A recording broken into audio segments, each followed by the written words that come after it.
Hello friends, welcome to my channel.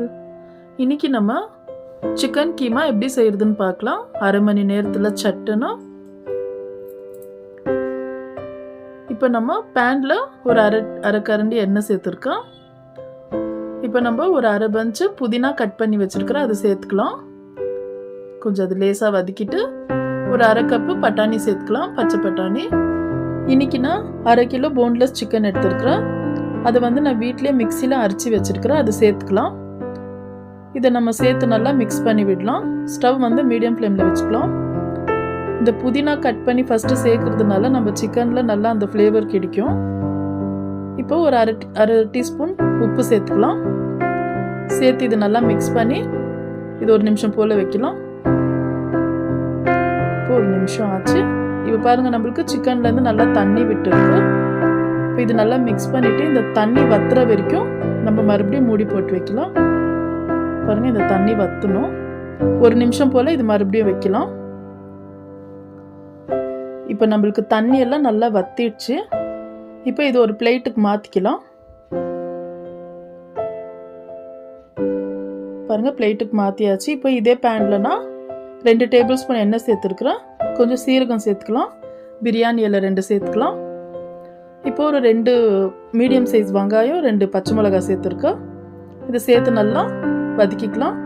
நம்ம first சிக்கனில் உப்பு சேர்த்துருக்குறோம். இப்போ கொஞ்சம் உப்பு பார்த்து சேர்த்துக்கலாம். இப்போ உப்பு சேர்த்து இதை நல்லா மிக்ஸ் பண்ணி விடலாம்.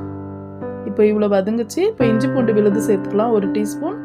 இப்போ இஞ்சி பூண்டு விழுது சேர்த்து அது கொஞ்சம் வதங்கட்டும். இப்போ நான் மீடியம் சைஸ் தக்காளி 2 கட் பண்ணி வச்சுருக்கிறேன், நம்ம அரைச்சும் சேர்த்துக்கலாம். இப்போ தக்காளி வதங்கிறதுக்காக கொஞ்சம் நேரம் மூடி போடலாம். இப்போ நம்மளுக்கு தக்காளி நல்லா வதங்கிடுச்சு. இப்போ 2 டீஸ்பூன் தயிர் சேர்த்துக்கலாம்.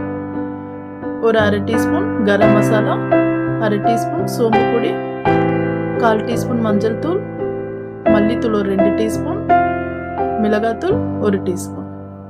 இப்போ இதெல்லாம் சேர்த்து நல்லா மிக்ஸ் பண்ணி விடலாம். இப்போ ஒரு அரை கப்பு தண்ணி சேர்த்துக்கிறேன். உங்களுக்கு கொஞ்சம் கிரேவி மாதிரி வேணும்னா இன்னும் கொஞ்சம் தண்ணி சேர்த்துக்கலாம்.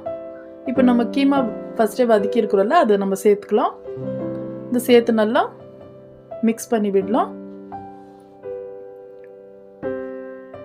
நம்மளுக்கு சப்பாத்திக்கு தோசைக்கு நல்லா இருக்கும் சாப்பிட்றதுக்கு. இப்போ ஒரு நிமிஷம் போல் வைக்கலாம்.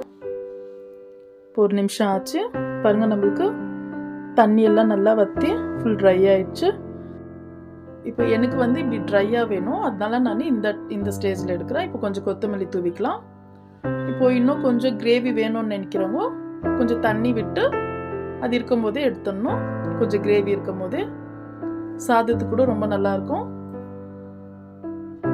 இப்போ நம்ம நல்லா மிக்ஸ் பண்ணி விட்டு நம்ம ஸ்டவ் ஆஃப் பண்ணிடலாம். பாருங்கள், நம்ம சிக்கன் கீமா ரெடி ஆயிடுச்சு. நல்ல வாசனை கம்முன்னு இருக்கு, சாப்பிடவும் ரொம்ப டேஸ்டாக இருக்கும். இப்போ நம்ம சர்வ் பண்ணிக்கலாம். இன்னைக்கு நான் சப்பாத்தி செஞ்சுருக்கிறேன். நாங்கள் சப்பாத்தியில் தான் சாப்பிட போகிறோம். ரொம்ப நல்லா டேஸ்ட்டாக இருக்குது. ஸோ நீங்களும் ட்ரை பண்ணுங்கள். என் வீடியோ பிடிச்சிருந்துச்சுன்னா லைக் பண்ணுங்கள், ஷேர் பண்ணுங்கள், மறக்காமல் சப்ஸ்கிரைப் பண்ணுங்கள். தேங்க்யூ.